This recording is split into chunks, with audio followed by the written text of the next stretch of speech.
Mom, she is back with another vlog. Pasensya na talaga, medyo napatagal ang pahinga ng Mima Bell sa pagbablog. Kaya eto, nagbabalik loob na tayo. At eto pa yung continuation ng huling vlog ko. Nagdinis kasi ako nung time na yun sa sala.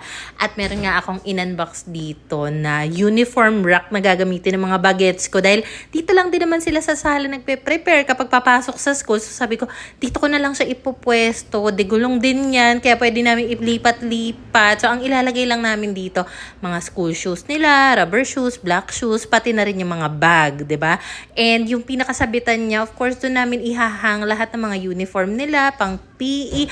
At kapag kailangan namin mag-steam yung pagpaplansya ng mga damit nila kasi hinahang lang namin, pwedeng-pwede na rin dito. Bali, yung material nga pala nito, yung mismong sabitan na hawak ko, bakal yan, magaan na bakal. Then yung mga basket na pinaglagyan ng bag, sapatos, hard plastic yung material niya. Even yung gulong, plastic siya. So, for lightweight lang yan, like mga OOTD ninyo, uniform ninyo for the entire week, kasyang-kasya, kayang-kayang i-hold ng ganyang clothes rack. So, bale dito sa sala, ito talaga yung corner nila. May lagayan sila ng laruan dyan, study table nila, tapos yung mga school kinemberlo nila dito sa gilid. So, anyway, pinagpatuloy ko lang din naman talaga yung pagwawalis dito dahil nga nag-unbox ako dyan. So, winalisan ko na rin yan, pati na rin mop. Kapag feeling mo talaga malagkit yung sahig ninyo, maliban sa nawalisan nyo na vacuum, importante talagang mamap mo siya. Or kung wala namang map, kahit yung basahan na lang, labhan nyo, tapos kuskus nyo na lang mano-mano gamit yung kamay ninyo or paa ninyo. As in, talagang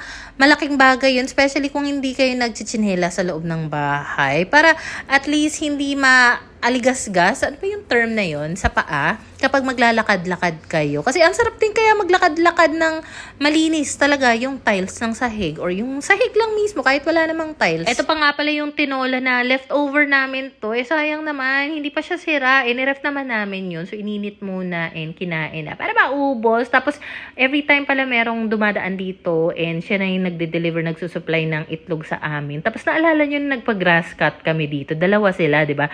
Yung isa doon, nagdala sa amin ng saging kasi may tanim daw siya. Tapos yung isa pa doon, nagdala naman sa amin ng mangga. Grabe, sobrang generous nila. Nakakatuwa lang din kapag itong corner na to, puno na ng mga itlog, ng prutas. Pero kapag itong lababo yung puno ng hugasin, ayoko nun.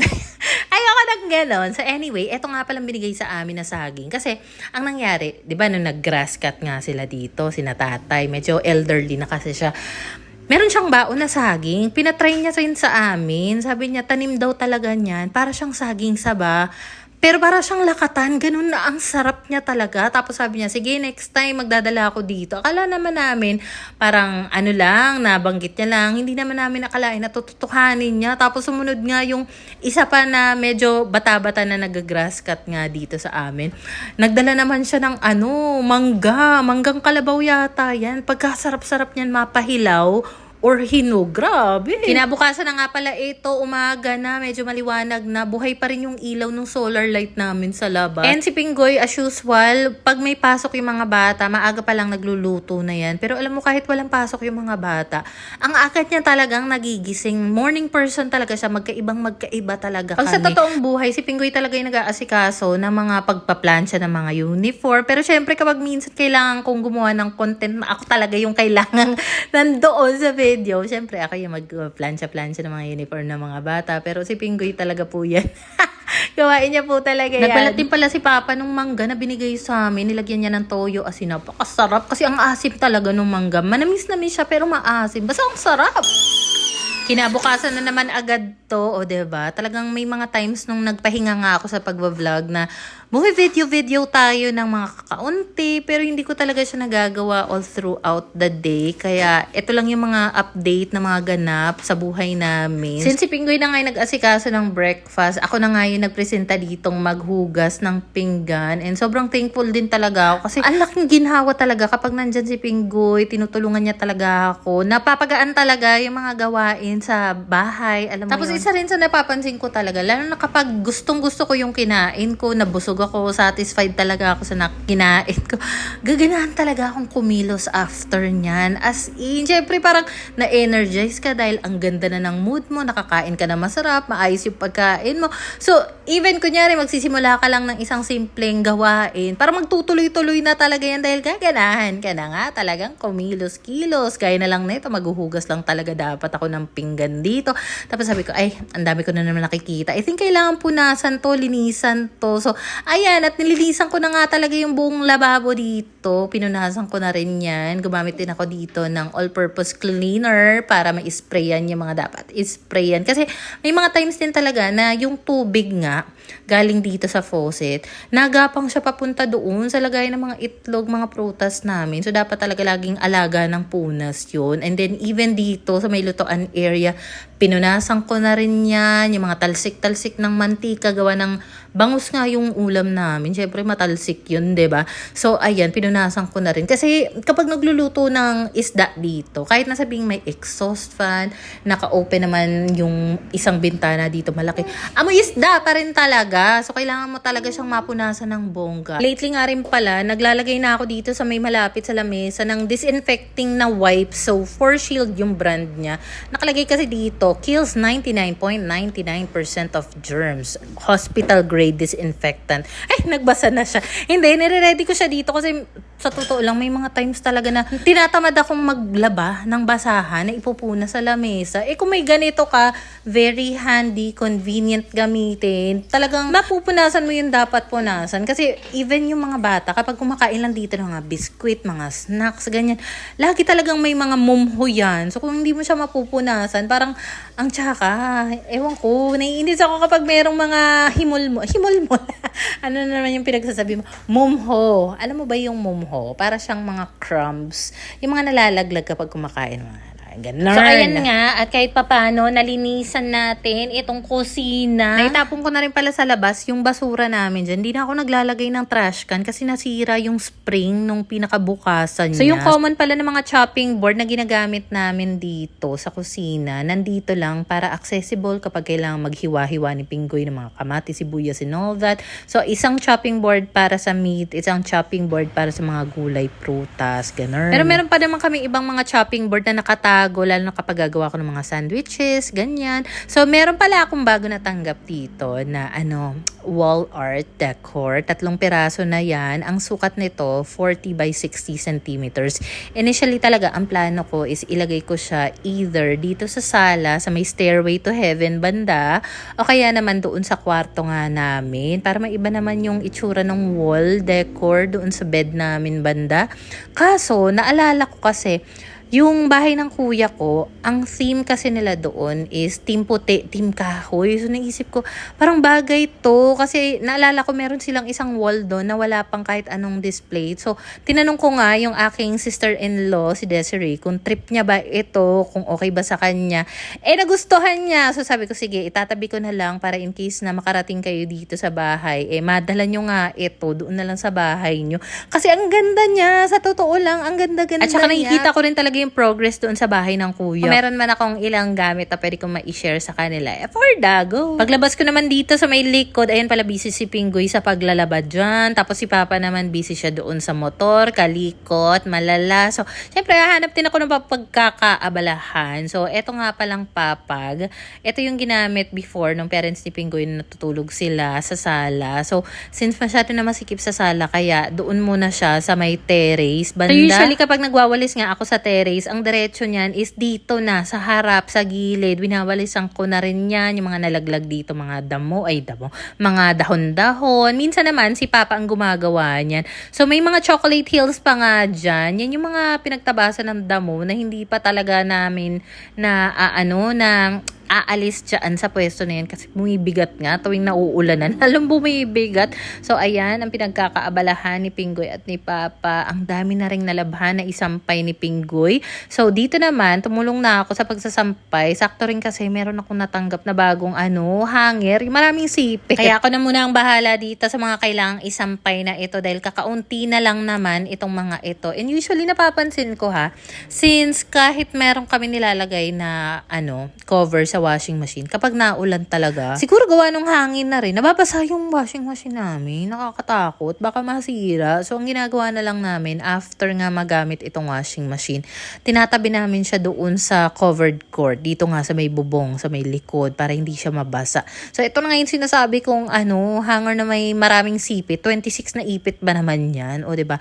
Perfect siyang pagsampayan ng mga panyo, underwear, mga lampin, baby's clothes. Diba? Alam mo, habang nagsasampay nga ako dito, medyo kinakabahan na nga rin ako. Baka umulan. So, buti na lang din, karamihan ng mga sinampay, nandito na sa may cord para in case man na umulan, sure na hindi mababasa. Tapos na nga ako magsampay, pero meron pang sinalang na panghuli doon si Pinggoy, mga tuwalya. Madali na lang naman yung isampay. Caring-carry niya na. So, pumasok na nga ako dito dahil nakaramdam na ako ng gutom. So, sakto dahil meron na rin namang naluto si Pinggoy. Adobo ang ulam namin today. And in fairness din talaga dito sa rice cooker na ginagamit namin, matagal na sa amin to. Taon na rin. Xiaomi yung brand niya. Never talaga nagkaroon ng tutong na kanin kami. As in. Tapos kapag kailangan ng linisin, let's say ubos na yung kanin, ang bilis lang linisin nung mismong lagayan niya. As in. Sobrang worth it ng ganyan. Ito, 4 liters yung ganyang kalaki na rice cooker. Pero I think merong 3 liters And niyan. update na rin Dito sa bagong thermos na ginagamit namin, more than a month na rin namin ginagamit yan. Talaga namang tumatagal yung init ng tubig na nilalagay ni Pinggoy dyan. Gianchi yung brand ng thermos na yon. Meron pang mas maliliit na sizes noon.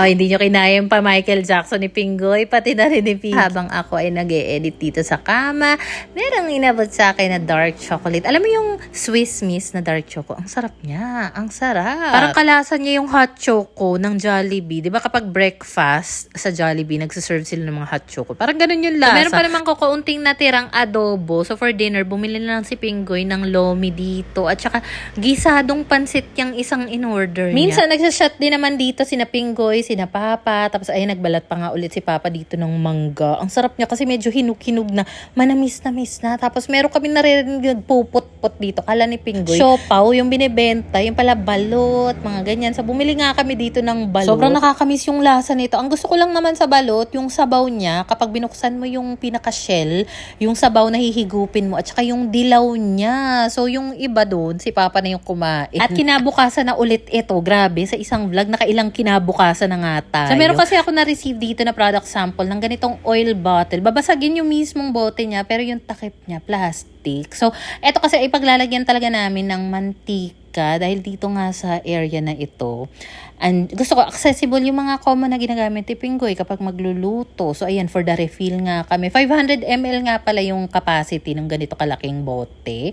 And ang cute-cute niya kasi, very aesthetic. At saka saktong-sakto kasi siya dito sa may kitchen spices rack na nilagay nga namin dito. So, bali, dalawa yung lagayan namin ng mantika. Initially kasi, ito lang yung lagayan, itong nilalagyan nga ni Pinggoy. So, sabi ko, mas okay na dalawa sila as long as kasya naman dyan para kapag naubos na yung isang lagayan, hindi na magre-refill pa ulit-ulit. Ilang araw na rin namin natanggap yan. So, nahugasan na rin niya, napatuyo na ng maayos bago pa man namin ginamit. So, ayun yung sinasabi ko, para at least yung mantika na isang sachet, na 1 litro, andyan na, nakadisplay na, nakalagay na sa kanya-kanyang lagayan. Diba? In fairness din naman yung bagong oil bottle na nilagay namin. Nag-match din naman siya sa mga existing na mga nakalagay doon sa rack na yun. So, eto na nga, at nagpe-prepare si Pinggoy ng aming breakfast. So, magluluto siya ng tapsilog. Buti na lang din, may mga stocks pa ng marinated tapa si Pinggoy sa freezer. Kasi ngayon yung pinapagawa nga ng kapatid niya, hindi niya pa nga nadadala doon. So, next time, mabibit-bit na namin. And kakaiba naman yung cravings namin ng merienda. Pandesal at peanut butter. Buti na lang, merong alam si Pinggoy. Malapit lang din naman dito kapag nagmumotor siya. Ano siya, 24/7 bukas. Tapos lagi mainit yung pandesal. Tapos meron akong bago natanggap na ganitong lutuan nga. As in, gustong-gusto ko talaga siya. Kasi ang dami niyang inclusions. Ang dami niyang kasamang gamit. Merong ganitong lontong, tapos merong basket, pang deep fry. Naisip ko kasi pwede siya lalo na kapag may handaan, magluluto ka ng mga lumpia, french fries, yung tipong ilulubog mo na lang dyan. Parang yun sa mga, ano bang tawag nito? Yung mga fast food, at saka yung mga nag-food business. Diba? Ganito yung ginagamit nila. Tapos, eto naman yung mismong pan. Perfect din siya pag, outing, camping. Tapos, may catch kasi yan. Pwede mong tanggalin yung handle niya. Tapos, maliban dito sa stainless na takip niya, meron pa siyang ganitong, rack na pang steam. Kung gusto mag-steam ng siopaw, ng kung ano-ano pa, diba? So, yung mismong pan, medyo manipis siya. Hindi siya mabigat. Medyo magaan siya. Medyo manipis. So, kung gagamitin mo siya, low fire lang talaga. Pero, not bad na talaga. Kasi kapag nag-french fry si Pinggoy dyan, nagluluto siya ng lumpia, ang bilis talagang makaluto. So, sabi ko nga kay Pinggoy, kailangan ko tumagawa ng content. And full support din siya. Siya yung bumili ng ganyan. Mga kailangan kong maluto dito. Gaya na lang nitong siopaw. Actually, siya yung nagluluto talaga. Binibideo ko lang siya. Siyempre, pag mga ganito, gusto mo as much as possible, maipakita kung ano ba yung mga pwedeng maluto dito. Sasabi ko, love, mag-boil ka rin ng itlog. So, ayan, for the boil nga siya. Tapos, na-realize niya, bakit kaya hindi na lang natin gamitin yung frying basket? Pwede rin naman, para kapag inangat niya yan mamaya, mas convenient, mas madali na lang, 'di ba? So, ayan na nga po, ang boiled egg nga ni. At hindi pa nga natatapos dyan, maliban sa siopaw, sa boiled egg, hinugasan niya lang, pinunasan niya dahil pumunta siya kanina ng Alphamart. Bumili siya doon ng french fries. Tapos, syempre, ito, deep fryer talaga siya. So, mas maganda na ma-showcase namin na talaga makakapag-deep fry ka talaga dito. So, ayan nga ang unang salang niya. Paglagay niya dito ng french fries, ay lala, parang hindi naman lumubog. So, dinagdagan niya parang mantika yan. And, ayan na nga yung itsura. Diba? Very Jollibee McDo yung atake. Lalo na kapag inaangat yung fries. Diba? If ever lang din naman na bet nyo ng ganitong deep fryer, kung ano man nakita nyo dito sa vlog na ito, yung link ng mga yan nasa comment section, o kaya naman kung sa black app nyo ito napanood, nandyan lang yan sa showcase. And then kinabukasan na pala ulit ito, o diba? Nakailang kinabukasan na nga talaga tayo. So nagluto si Pinggoy ng sinangag, sunny side, hotdog at manor. Ang gawain ko lang talaga sa umaga ay magpaligo ng mga bata. The rest niyan si Pinggoy na talaga. Saka syempre, pawalis-walis. Ganito rin talaga madalas yung eksena namin dito sa sala kapag nagpe-prepare nga sa school yung mga bata. Pero nung araw na yan, walang pasok si Kowat. Meron nga pala kaming kukuning ayuda. So dahil president nga ako ng mga parents doon sa daycare, so kailangan kasama ako ng teacher. Dito rin pala banda sa terrace, madalas maglagi itong si Leo Cupcake. Kaya hindi rin talaga pwedeng hindi ito nawawalisan maya-maya. Kasi grabe rin talaga yung alikabok na dumidikit dito. At saka syempre yung mga tsinelas na galing sa labas, tapos dadalhin dito sa may terrace. Maano talaga siya, minsan mabuhangin, kaya kailangan din talagang maya walisin. Itong si Leo Cupcake, in fairness naman sa kanya, hindi talaga siya umiihi or nagpupup dito sa terrace. Umaalis talaga siya kapag kailangan niya magwiwi or magpup. Then kapag ihatid naman sa school ni Pinggoy yung mga bata, madalas hindi na ako sumasama. So ang ginagawa ko, dun nga ako nagwawalis-walis dito sa terrace, at saka dito sa harap, hanggang doon sa may likuran nga namin. Ganito talaga madalas yung ginagawa ko dito. Hindi man ako everyday nakakapag-video ng mga ganap ko dito. Pero good 30 minutes or 1 hour, yan talaga yung eksena ko once na naghahatid si Pinggoy ng mga bata sa school. Eh napansin ko rin doon malapit sa school ni Kowa, kasi magkakatabi yan yung school ni Kowa, school ni Pinky, barangay hall. Tapos meron silang CCTV nga dito sa area namin. Tapos napansin namin, yung isang CCTV pala, nakatutok dito sa harap ng ng gate namin. So at least dagdag peace of mind na rin sa amin na kahit paano na monitor nga nung mismong barangay na rin yung harapan namin, diba? Alam mo, yung namawalisan ko talaga na maintain ko ng walis dito is dito sa may gilid nga nung terrace sa harap hanggang doon sa may court banda. Pero yun sa may likod talaga, medyo hindi. So kailangan ko talagang magpatulong dyan. I think mag-hire na lang ako. Taray, kala mo naman talaga.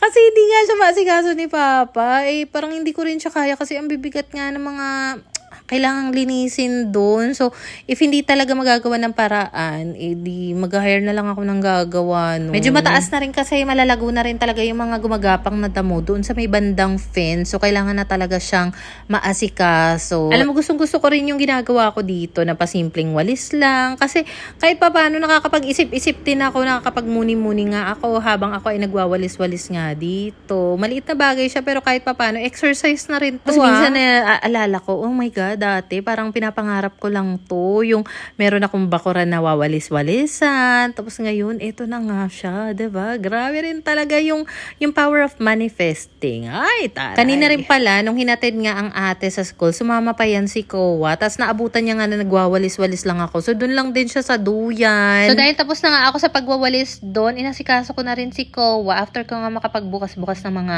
dito, kortina, pinaliguan ko na siya. May lakad din kasi talaga ako. So, after ko siya mapaliguan, tsaka lang ako naligo at nag-jogging pants nga lang pala ako dito. Kita mo naman tong bag ko. Kailangan na talagang malaba. So, feeling ko kakailanganin namin tong foldable na trolley dahil nga kukuha kami ng ayuda. So, eto nga palang gamit ko, jogging pants. Nabili ko siya sa SM Supermarket. Ang cute kasi niya. So, sobrang nagustuhan ko siya. Grabe. 3 na yung binili ko. Isang blue, isang purple, at saka isang pink. Ang cute-cute niya. Medyo makapal yung tela niya. Tapos, humingi na rin ako ng pera kay Pinggoy kasi baka meron akong kailangan bilhin. Ayoko kasi naghahawak ng pera dito sa bahay. Kapag meron naman kaming kailangan like bilhin, si Pinggoy naman yung lumalabas para bumili sa tindahan. So, siya na talaga yung naghahawak ng pera nga. So, eto na po, nakarating na kami. Dito siya sa may likod ng munisipyo. At ang kasama ko nga dito, maliban sa mga parents, is yung mga teachers ng mga daycare. Kanya-kanya silang kuha. May mga dala-dala na silang mga cooler, yung mga ganyan. Dahil good for 2 weeks na ito na ingredients, mga pagkain na gagamitin sa feeding ng daycare. So, I think, kung tama ang alala ko, 180 days silang magpapakain ng mga estudyante sa daycare center. So, bago ako umuwi, dumaan ako ng supermarket dahil wala na kami mga tinapay at gatas na mga baget. So, eto nga pala yung naabutan ko niluto ni Pinggoy. Ako na lang naman yung hindi pa kumakain. So, corned beef yan na may repolyo. Napakasarap. Napakasarap talaga niyan. So, ang nangyari pala, medyo napatagal kami doon sa pagkukuha ng ayuda. Kami na yung pinakahuli doon. Kasi ang dami pang ang hinatid. Basta yun, ang tagal naming nakauwi. Tapos, bumili pa ako ng pampatak sa contact lens ni Pinggoy. Nag-grocery pa ako. So, pagka-uwi ko sa bahay, I only have 30 minutes para kumain dahil aalis na naman ako. Saan ako pupunta? Doon naman sa school ngayon ni Pinky dahil may meeting nga. So, kailangan maka-attend ako doon. Pero kasi, etong mga ayuda na kinuha, hindi pa namin napipicturan. So, kailangan daw magpicture muna kami. So, ayan, tinulungan ko na rin si teacher na mag-ayos-ayos ng mga pagkain dun sa ref nila. Nagpunta na ako sa meeting dun sa school ni Pinky. Then, kinabukasan, nilagnat si Kowa. Nilagnat si Kowa. So, hindi rin siya nakapasok. So, ginamitan ko siya ng ganitong cooling gel patch. Ang nangyari kasi ng mga nakaraan, nagkaumpugan yan si Kowa at si Pinky habang nagtatalon-talon dito sa sala. Nagkaroon siya ng redness dito sa left eye niya. So, ginamitan ko ng cold compress. So, kinabukasan naman, habang nagtatakbuhan dito sa paligid ng bahay, nauntog naman siya. So, ang tumama naman, yung kanang noon niya. So, kinold compress ko na naman. Tapos, after mga ilang araw, ayun, nilagnat si Kowa for some reason. Napainom ko na rin siya ng gamot niyan. Sinecheck, minomonitor ko yung temp niya, and buti na lang din kahit paano isang araw lang talaga yung lagnat niya. So, eto yung time na sabi ko, Lalab, sobrang pagod ko na ikaw na yung mag-asikaso ng higaan natin. So, ayan nga pala yung pagkakaayos niya ng higaan namin. So, ayun lang muna, matutulog na muna kami. Pasensya na, sobrang tagal ko nakapag-upload ulit ng vlog. So, hopefully, magsunod-sunod na ito. Okay? Ayun lang muna for today's video. Thank you for watching, guys. Bye!